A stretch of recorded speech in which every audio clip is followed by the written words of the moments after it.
अस्सलाम वालेकुम, मैं हूं हुरैन फातिमा और आप देख रहे हैं हिमायती न्यूज HD चैनल। नजर डालते हैं आज की अहम खबरों पर।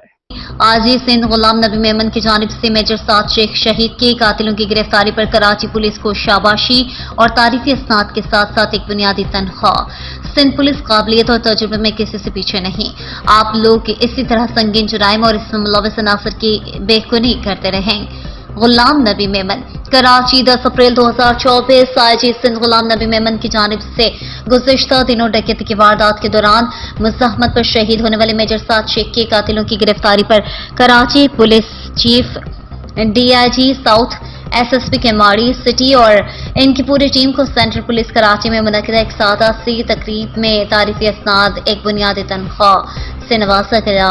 इस मौके पर आज सिंध गुलाम नबी मेमन ने पुलिस टीम से मुलाकात की और क्रिमिनल्स गैंग के खिलाफ बेहतरीन और दिलेराना कार्रवाई का मुजाहरा करने पर इन्हें तारीफी इसनाद और बुनियादी तनख्वाह बतौर रिवार्ड तकसीम किए।